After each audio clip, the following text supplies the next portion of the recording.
Hello everybody, welcome to Civil Step. So in our lecture series of previous year questions in which we discuss the questions from 1995 to 2018, we are discussing the subject of modern Indian history. और आज की इस video में हम part 2 शुरू करेंगे the nationalist movement का, जिसमें we will discuss the events from 1858 to 1919. तो आज की वीडियो में हम तीन टॉपिक्स को कवर करेंगे and those are partition of Bengal, स्वदेशी मूवमेंट एंड एक्सट्रीमिस्ट मूवमेंट. तो इन तीनों टॉपिक से रिलेटेड जितने भी क्वेश्चन आए हैं पास्ट ईयर पेपर्स में वो हम डिस्कस करेंगे. और अगर इन क्वेश्चंस को आप क्विज फॉर्मेट में सॉल्व करना चाहते हैं तो go to www.civilstep.com. Now let's start with the first question. This question came in the prelims of 2009 and the question is, in the context of the Indian freedom struggle, 16th October 1905 is well known for. तो इस क्वेश्चन में हमसे पूछा गया है कि freedom struggle के टाइम पर 16th अक्टूबर 1905 की जो डेट है वाई इट इज़ इम्पॉर्टेंट, इस दिन क्या इम्पॉर्टेंट इवेंट हुआ था. Our options are the formal proclamation of Swadeshi movement was made in Calcutta town hall. Second, partition of Bengal took effect. Third, Dadabhai Naoroji declared that the goal of Indian National Congress was Swaraj. And the fourth option is Lokmanya Tilak started Swadeshi movement in Pune. Now let's see what is the answer. Answer is option B, that is on 16th October 1905, partition of Bengal took effect. And now we will read more about the partition of Bengal. सो 16 अक्टूबर 1905 को बंगाल की province को partition कर दिया गया और इसमें बंगाल को दो पार्ट्स में डिवाइड कर दिया गया. First part was eastern Bengal and Assam, जिसकी पॉपुलेशन थी 31 मिलियन, और जो बचा हुआ पार्ट था उसकी पॉपुलेशन थी 54 मिलियन, जिसमें से 18 मिलियन बंगालीज थे और 36 मिलियन थे बिहारीज एंड उड़ियाज.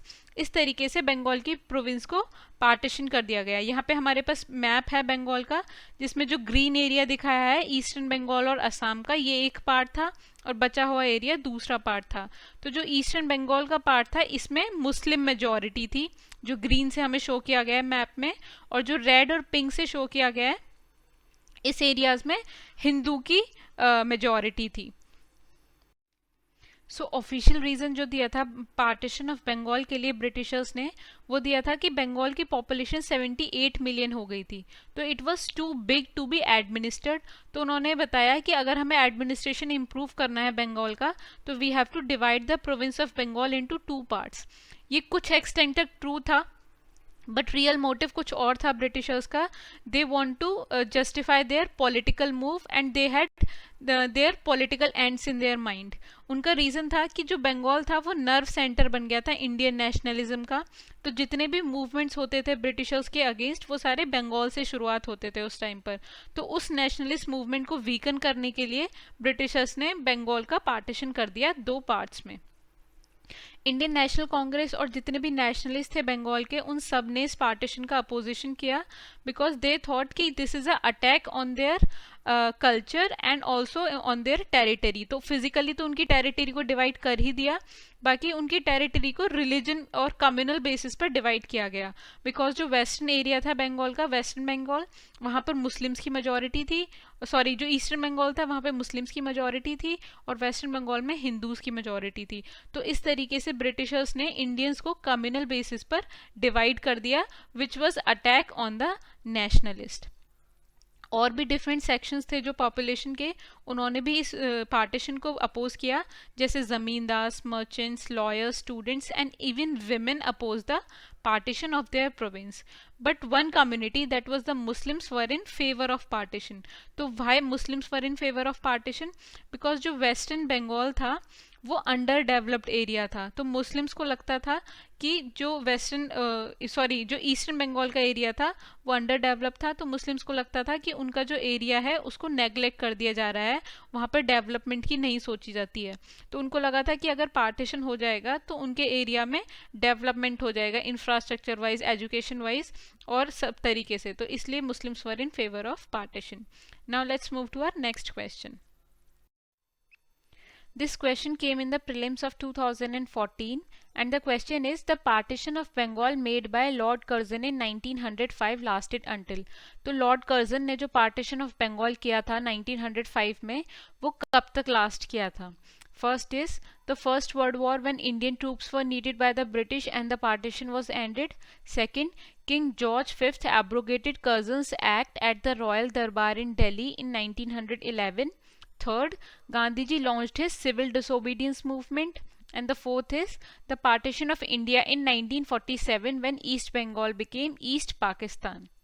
तो अगर हमें थोड़ा भी आइडिया है हिस्ट्री का, हमने थोड़ी बहुत भी हिस्ट्री पढ़ी है, तो वी नो कि partition of Bengal was ended much before 1947. तो डी तो आंसर नहीं हो सकता है. Now we are remain with three options A, B and C. Now let's see what is the answer. Answer is option B, that is king George fifth जो था उन्होंने Curzon का जो एक्ट था पार्टीशन ऑफ बंगाल का उसको abrogate कर दिया गया एट द रॉयल दरबार इन दिल्ली इन 1911.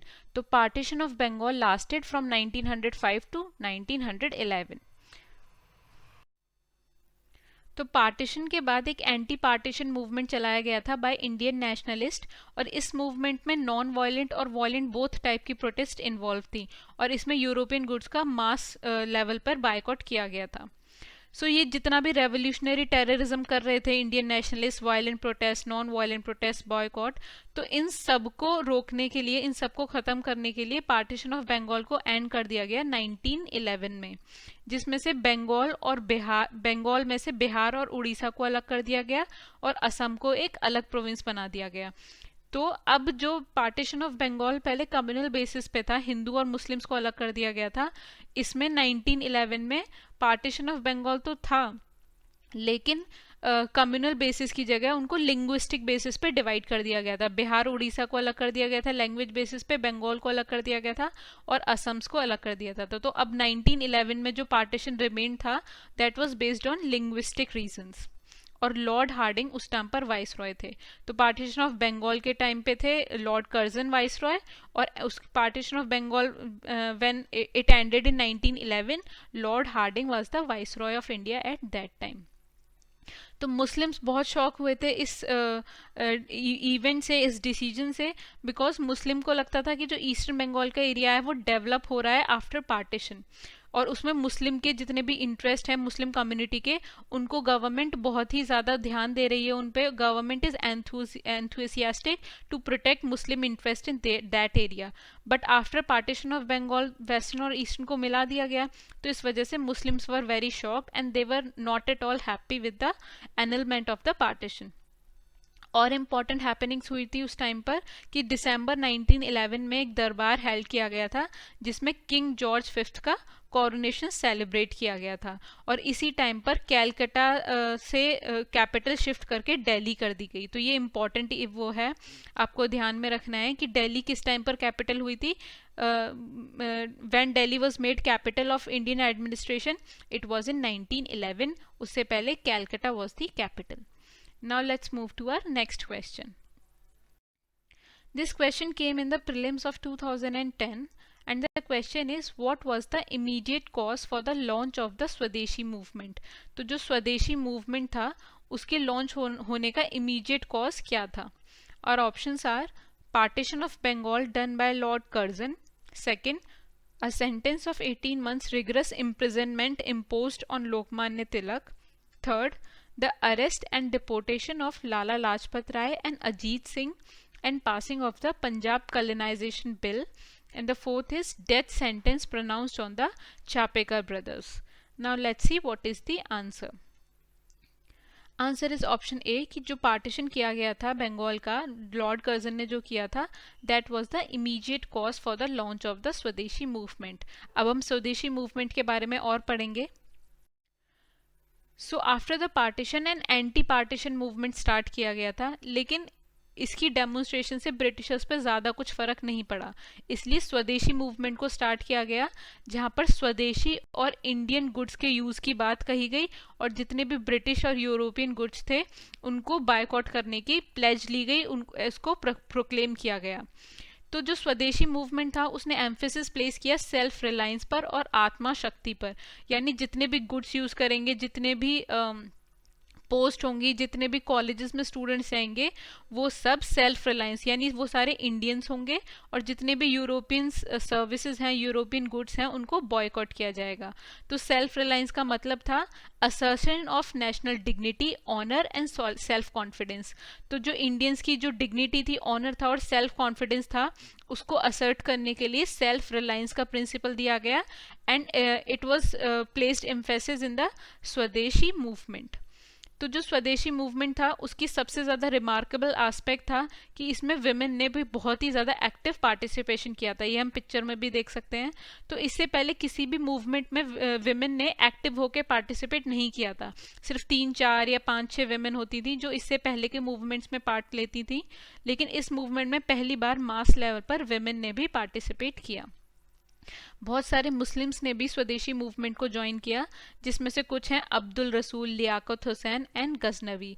तो वैसे तो Muslims were opposed of the annulment of the partition of Bengal and they were not in the favor of स्वदेशी मूवमेंट, लेकिन बहुत सारे जो प्रोमिनेंट मुस्लिम्स थे उन्होंने इस मूवमेंट को ज्वाइन किया। लेकिन जो other middle and upper class Muslims थे, they were neutral to the Swadeshi movement. और जो भी मुस्लिम्स थे जो which were affected by the Nawab of Dhaka, which were led by the Nawab of Dhaka, they supported the partition. तो डिफरेंट मुस्लिम्स की जो classes थी उनके डिफरेंट स्टांस थे पार्टीशन को लेके, कुछ ने सपोर्ट किया, कुछ ने अपोज किया, और कुछ remained neutral to the partition और swadeshi movement. Now let's move to our next question. This question came in the prelims of 2016 and the question is the Swadeshi and boycott were adopted as methods of struggle for the first time during the।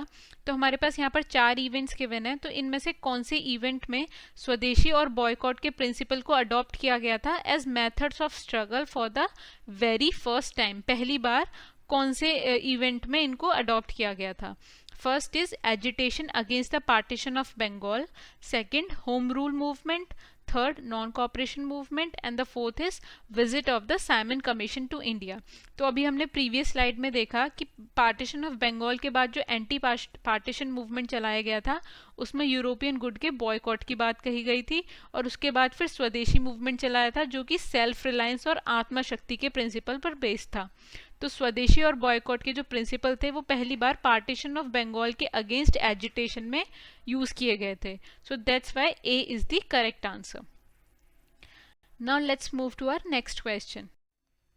This question came in the prelims of 2007 and the question is the song Amar Sonar Bangla, written during the Swadeshi movement of India, inspired the liberation struggle of Bangladesh and was adopted as the national anthem of Bangladesh.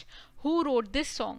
तो जो song है अमार सोनार बांग्ला वो स्वदेशी movement के time पर लिखा गया था, जिसने बाद में बांग्लादेश के लिबरेशन स्ट्रगल को भी इंस्पायर किया, और बाद में Bangladesh adopted it as the national anthem of Bangladesh. तो किसने ये सॉन्ग लिखा था? हमारे पास ऑप्शन है Rajinikanth Sen, Dwijendra Lal Ray, Mukunda Das and Rabindranath Tagore. Now let's see what is the answer. Answer is option D, that is this song was written by the Rabindranath Tagore. Here we have the picture of Rabindranath Tagore जिन्होंने अमार सोनार बंगला का song compose किया था। Eight जो day of partition था 16 अक्टूबर 1905 को, उस day को national mourning का डे डिक्लेयर किया गया पूरे बंगाल में, and people walk barefooted and bathed in Ganga. तो उसी टाइम पर रविंद्रनाथ टैगोर ने इस सॉन्ग को as a national song compose किया था, और जो भी क्राउड थी जिन्होंने पार्टीशन ऑफ बंगाल के अगेंस्ट परेड किया था स्ट्रीट्स पे, उस सारी क्राउड ने ये वाला सॉन्ग गाया था to show their discontent against the partition of Bengal. Raksha Bandhan के फेस्टिवल को भी बहुत अच्छी तरीके से यूटिलाइज किया गया उस टाइम पर। तो जो ब्रिटिशर्स ने हिंदूज और मुस्लिम्स के जो मेजॉरिटी एरियाज थे उनको डिवाइड कर दिया था to divide and rule, but nationalist ने ये शो करने के लिए कि Hindus and Muslims have unbreakable unity, so Hindus and Muslims ने एक दूसरे की कलाई पर राखी बांधी थी as a symbol of brotherhood. So this was all about this question. Now let's move to the next question. This question came in the prelims of 2000 and the question is, इस क्वेश्चन में हमारे पास दो स्टेटमेंट गिवन है. First is assertion statement, second is reason statement. तो हमें बताना है कि ये दो जो स्टेटमेंट्स हैं वो इन ऑप्शंस में से किसको जस्टिफाई करते हैं. सो असर्शन स्टेटमेंट है, the basic weakness of the early nationalist movement lay in its narrow social base. और रीजन का स्टेटमेंट है, it fought for the narrow interest of the social groups which joined it. तो जो early nationalist movement था वो सिर्फ use to serve the social groups जिन्होंने उसको ज्वाइन कर रखा था. तो our options are both A and R are true, but R is the correct explanation of A. Second, both A and R are true, but R is not a correct explanation of A. Third is A is true, but R is false. And fourth is A is false, but R is true. Now let's see what is the answer. Answer is option C, that is जो assertion statement है वो correct है, लेकिन जो reason है वो वाला statement false है. अब हम इसके बारे में जानते हैं कि ये ट्रू और फॉल्स किस तरीके से हैं. So here we have the picture of early nationalist leaders, Dadabhai Naoroji, Gopal Krishna Gokhale and Surendranath Banerjee. तो ये आपको एग्जाम के पॉइंट ऑफ व्यू से ध्यान रखना है कि कौन कौन से नेशनलिस्ट मूवमेंट किस टाइम पर आए थे. तो जो अर्ली नेशनलिस्ट थे देवर दादा भाई नेरोजी and Gopal Krishna Gokhale and Surendranath Banerjee. और जितने भी अर्ली नेशनलिस्ट थे देवर ऑल मॉडरेट्स, यानी they use to believe in legitimate means to achieve their goals. वो ये नहीं चाहते थे कि रेवोल्यूशन करके या टेररिज्म करके अपने गोल्स तक पहुंचा जाए. They use to believe in legitimate means to reach their goal. तो जितने भी अर्ली नेशनलिस्ट मूवमेंट था that had narrow social base and the masses played a passive role because early nationalist lack political faith in the masses. तो जितने भी early nationalist थे वो मास में बिलीव नहीं करते थे, दे लैक्ड पॉलिटिकल फेथ, क्योंकि उनको लगता था कि mass can not understand that what are the means and by what means they can achieve their goal. That's why they don't use to believe in the masses. उनको लगता था कि बहुत सारे डिवीजन्स और सब डिवीजन्स हैं इंडियन सोसाइटी में, इसकी वजह से जितने भी मासेस थे वो इग्नोरेंट थे, जितने भी पीपल थे, पॉपुलेशन थी वो इग्नोरेंट थी, and they also had conservative ideas and thoughts. तो अर्ली नेशनलिस्ट को लगता था कि जो उनके मॉडर्न आइडियाज हैं उनको जो पॉपुलेशन है वो समझ नहीं पाएगी. That's why they remained far from them. Moderates felt that these heterogeneous elements had first to be welded into a nation before their entry into the political sphere. तो moderates को लगता था कि पहले जितनी भी population है, जो बहुत सारे सब डिविजन्स और डिविजन्स हैं population के बीच, पहले इन सारे डिफरेंसेस को ख़त्म करना पड़ेगा. They had to be welded together into a nation, एक नेशन की तरह उनको साथ में लाना पड़ेगा और तब वो political sphere में आ सकते हैं, क्योंकि अभी तो उनके बीच इतने डिफरेंसेस हैं कि वो किसी एक कॉमन गोल तक पहुंच ही नहीं सकते. तो ये रीजंस दिए थे अर्ली नेशनलिस्ट ने अपने नैरो सोशल बेस के होने का. Now let's move to our next question. This question came in the prelims of 1998 and the question is, which one of the following defines extremist ideology during the early phase of Indian freedom movement? तो जो Indian freedom movement का early phase था उस phase में extremist ideology थी, उसको कौन सा स्टेटमेंट डिफाइन करता है. First is stimulating the production of indigenous articles by giving them preference over imported commodities. Second, obtaining self-government by aggressive means in place of petitions and constitutional ways. Third, providing national education according to the requirements of the country. Third, organising coups against the British empire through military revolt. तो हमें पता है कि जो extremist ideology थी that use to believe in the revolutions, that use to believe in aggressive means to achieve the goal in place of petitions and constitutional ways. तो जो पैटिशन और कॉन्स्टिट्यूशनल और जो लेजिटिमेट वेज थी वो मॉडरेट्स का तरीका था पॉलिटिकल गोल्स तक को अचीव करने का, लेकिन extremist use to believe in aggressive means. तो इस तरीके से हम ऑप्शन ए और ऑप्शन सी को एलिमिनेट कर सकते हैं, क्योंकि ये जो दो मेथड्स थे ये मॉडरेट्स के मेथड थे. अब हमारा ऑप्शन या तो बी और डी में से हो सकता है. Now let's see what is the answer. Answer is option B, that is obtaining self-government by aggressive means in place of petitions and constitutional ways. अब हमारे पास क्वेश्चन अराइज होता है कि वाई एक्सट्रीमिस्ट आइडियोलॉजी ग्रू, क्योंकि इससे पहले मॉडरेट्स की ideology थी कि they use to believe in legitimate means to achieve political goals. तो ये न्यू आइडियोलॉजी थी, डिफरेंट आइडियोलॉजी थी, why it grew in the country. तो फर्स्ट इज कि जो मॉडरेट्स थे वो जितनी भी डिमांड पुटअप करते थे ब्रिटिशर्स के सामने for Indians, Britishers was not conceding to any of them. तो नेशनलिस्ट ने सोचा कि हमें एक इफेक्टिव मोड की नीड है जिससे हम अपने पॉलिटिकल एक्शंस को अचीव कर सकते हैं, पॉलिटिकल गोल्स को अचीव कर सकते हैं। और धीरे धीरे नेशनलिस्ट को ये भी रियलाइज होने लगा कि इंडियंस को और राइट देने की बजाय government was taking away even the existing ones, यानी जो राइट्स इंडियन के पास ऑलरेडी थे गवर्नमेंट इंडियन से वो भी छीन रही थी। जैसे नाटू ब्रदर्स को डिपोर्ट कर दिया गया बिना ट्रायल के, तिलक और अदर लीडर्स को अरेस्ट कर लिया गया सेडिशन के चार्ज पे, रिप्रेसिव लॉज जो थे इंडियंस के अगेंस्ट उनको और भी ज़्यादा एम्पलीफाई कर दिया गया, प्रेस की फ्रीडम को कर्ब करने के लिए ऑफिशियल सीक्रेट्स एक्ट लाया गया। तो इस टाइप के लॉज जो थे वो ब्रिटिशर्स ने इंट्रोड्यूस किए थे इंडियंस के अगेंस्ट, जिससे नेशनलिस्ट को रियलाइज हुआ कि जो ब्रिटिशर्स हैं वो उनसे राइट देने की बजाय उनसे ऑलरेडी राइट्स जो हैं उनको भी छीन रही है। और धीरे धीरे इंडिया में एजुकेशन का स्प्रेड भी होने लग गया, जिससे यूथ अवेयर हो गई और उनका अटेंशन गया कंट्री की पॉवर्टी पर और अंडर डेवलप्ड स्टेट पर। तो उन्होंने सोचा कि we should also do something to for our country and to fight against the Britishers. और इंटरनेशनल इन्फ्लुएंसेस का भी बहुत ही ज़्यादा फर्क पड़ा एक्सट्रीमिस्ट आइडियोलॉजी पे, क्योंकि जो बाहर की कंट्रीज थी जो कॉलोनियल गवर्नमेंट के अगेंस्ट फाइट कर रही थी उनको देखकर कि वहाँ की पॉपुलेशन क्या कर रही है, कैसे कैसे प्रिंसिपल्स को अडॉप्ट करती है कॉलोनियल गवर्नमेंट के अगेंस्ट, उनको इंडियंस ने अडॉप्ट करना शुरू कर दिया to fight against the Britishers. तो इस तरीके से इंटरनेशनल जो इवेंट्स थे उनका भी बहुत इन्फ्लुएंस पड़ा एक्सट्रीमिस्ट आइडियोलॉजी पर। So this was all about this question. Now let's move to the next question. This question came in the prelims of 2002 and the question is, with reference to the period of extremist nationalist movement in India with its spirit of Swadeshi, which one of the following statement is not correct? तो इस क्वेश्चन में हमसे पूछा गया है कि जो एक्सट्रीमिस्ट नेशनलिस्ट मूवमेंट था विद द स्पिरिट ऑफ स्वदेशी, तो उसके रेफरेंस में इनमें से कौन सा स्टेटमेंट करेक्ट नहीं है? First is, Liaquat Hussain led the Muslim peasants of Barisal in their agitation. Second, in 1889, the scheme of national education was formulated by Satish Chandra Mukherjee. Third, the Bengal National College was founded in 1906 with Aurobindo as the principal. Fourth, Tagore preached the cult of Atma Shakti, the main plank of which was social and economic regeneration of the villages. तो जब हमने स्वदेशी movement के बारे में पढ़ा था तब वहाँ पे हमने पढ़ा कि स्वदेशी मूवमेंट जो था that was based on the principal of self reliance and Atma शक्ति।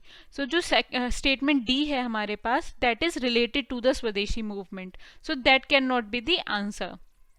अब हमारे पास तीन ऑप्शंस बचे हैं A, B and C. Now let's see what is the answer.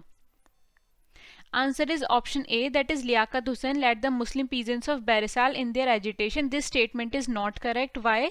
Because first कि Liaquat Hussain did not lead the Barisal agitation, and second is कि जो Barisal agitation था that was related to salt law breaking. Civil disobedience movement के time में जो salt law था उसको break करने के against जो agitation था that was Barisal agitation. So statement A is not correct. और इसके अलावा हमें इस क्वेश्चन से क्या इन्फॉर्मेशन मिलती है कि 1889 में नेशनल एजुकेशन की स्कीम फॉर्मुलेट की गई by Satish Chandra Mukherjee. This is a right statement. And also जो बंगाल नेशनल कॉलेज था वो 1906 में फाउंड किया गया और ऑरोबिंदो उसके प्रिंसिपल थे। तो इस तरीके से हमें तीन चार इन्फॉर्मेशन मिली है इस क्वेश्चन से, वो आप सबको ध्यान में रखनी है, वो और क्वेश्चन में ऑप्शंस एलिमिनेट करने के काम आ सकती हैं। Now let's move to our next question.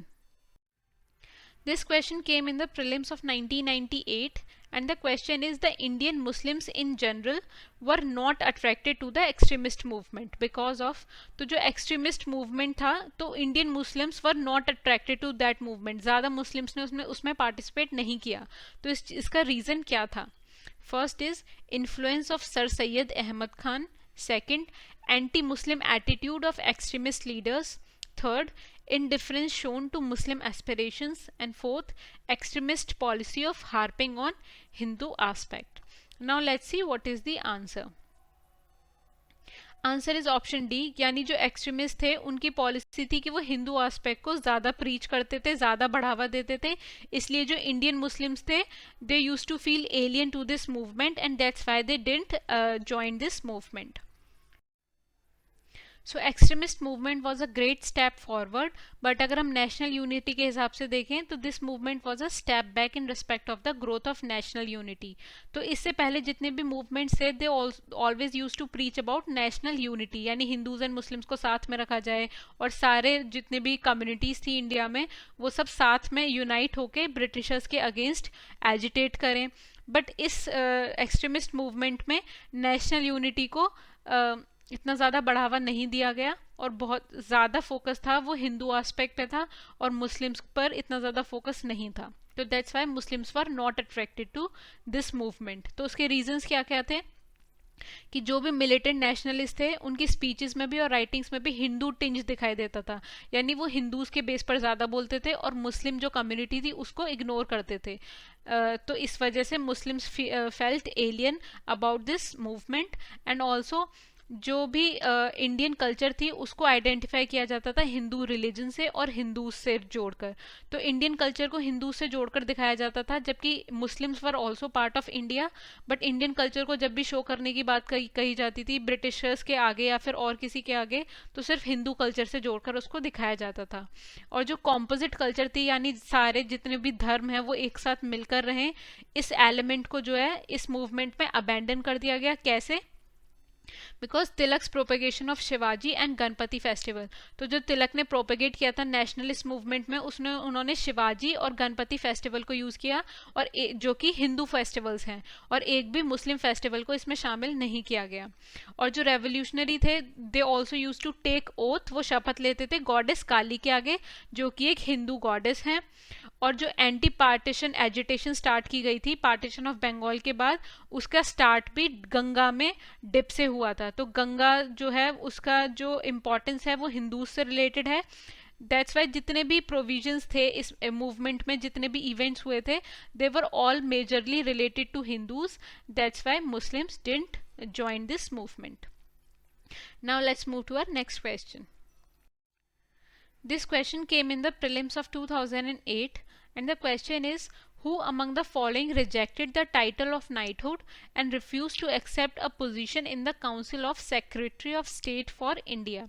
तो इनमें से कौन से लीडर ने नाइटहुड के टाइटल को रिजेक्ट कर दिया था और council of secretary of state की जो पोजीशन थी उसको भी एक्सेप्ट करने से रिफ्यूज कर दिया था?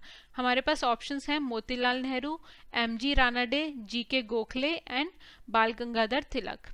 Now let's see what is the answer. Answer is option C, that is Gopal Krishna Gokhale rejected the title of knighthood and they also refused to accept a position in the Council of the Secretary of State for India. Now let's more about GK Gokhale. So here we have the picture of Gopal Krishna Gokhale and in 1905 he established Servants of India Society. तो Servants of India Society का establishment किसने किया था? गोपाल कृष्ण गोखले ने 1905 में. और Indian National Congress का जो 1905 का सेशन था उसके प्रेसिडेंट भी गोपाल कृष्ण गोखले थे और 1902 में वो बॉम्बे लेजिस्लेटिव काउंसिल के मेंबर भी बने और इंडियन पब्लिक सर्विस कमीशन के मेंबर भी गोपाल कृष्ण गोखले थे. तो इस तरीके से हम देख सकते हैं कि उन्होंने बहुत ही ज़्यादा पोजीशन पे इंडिया को सर्व किया था गोपाल कृष्ण गोखले ने, और इंडियन नेशनल मूवमेंट में भी उनका बहुत ही ज़्यादा कॉन्ट्रीब्यूशन था. Now let's move to our next question. This question came in the prelims of 1998 and the question is, which of the following pairs are correctly matched? तो हमारे पास यहाँ पर 4 पेयर्स गिवन है और हमें बताना है कि इनमें से कौन कौन से are correctly matched. First is Theodore Beck, Mohammedan Anglo oriental College Aligarh. Second Ilbert bill Ripon. Third Firoz Shah Mehta Indian National Congress. Fourth Badruddin Tyabji Muslims League. तो इन चारों पेयर्स में से हमने ऑलरेडी सिर्फ इल्बर्ट बिल के बारे में पढ़ा हुआ है अभी. तो Ilbert bill was introduced by Lord Ripon, so second is the correctly matched. तो हमें सेकंड तो पता ही है, तो अगर हमें सेकंड पता है तो हम ऑप्शन सी को एलिमिनेट कर सकते हैं. Now we are remain with 3 options A, B and D. Now let's see what is the answer. Answer is option D, that is first, second and third pairs are correctly matched and fourth pair is incorrectly matched. That is, it is not a correct match here. अब हम इनके बारे में और भी जानते हैं. So Theodore Beck was a British educationalist working for the British Raj in India. और उसको सर सैयद अहमद खान ने इनवाइट किया था to serve as a principal of Mohammedan Anglo oriental College. तो थियोडोर बैक कैसे रिलेटेड था मोहम्मद एंग्लो ओरिएंटल कॉलेज से? Because he was the principal of that college and later this college evolved into Aligarh Muslim University. Then Ilbert Bill के बारे में हम already पढ़ चुके हैं प्रीवियस स्लाइड्स में. This bill was introduced in 1883 during the viceroyship of Lord Ripon. Then coming to Firoz Shah Mehta, he held an important and commanding position in the Congress और उनका मेन एंडेवर ये था कि जो भी एक्सट्रीमिस्ट थे उनको कांग्रेस से डोमिनेट करने से रोका जाए. तो Firoz Shah Mehta was a moderate and he used to keep the extremist away from dominating Congress. और जो कैलकटा का सेशन था कांग्रेस का 1890 का, फिरोज शाह मेहता उसके प्रेसिडेंट थे. So that's how Firoz Shah Mehta was related to Indian National Congress. Then coming to Badruddin Tyabji, तो इस क्वेश्चन में हमसे पूछा गया था कि बदरुद्दीन त्याबजी का करेक्टली मैच है मुस्लिम लीग से या नहीं. तो that was incorrect because Badruddin Tyabji was related to Indian National Congress. वो इंडियन नेशनल कांग्रेस के फर्स्ट मुस्लिम प्रेसिडेंट थे and he also served as a first Indian to serve as a barrister in high court of Bombay. So guys this was all about this question. इस video में हमने 3 topics के बारे में पढ़ा है. वो है पार्टीशन ऑफ बंगाल, स्वदेशी मूवमेंट एंड एक्सट्रीमिस्ट मूवमेंट. और इसके आगे की इवेंट्स जो हैं वो हम आगे की वीडियोस में पढ़ेंगे. Till then good luck for your studies. Bye bye.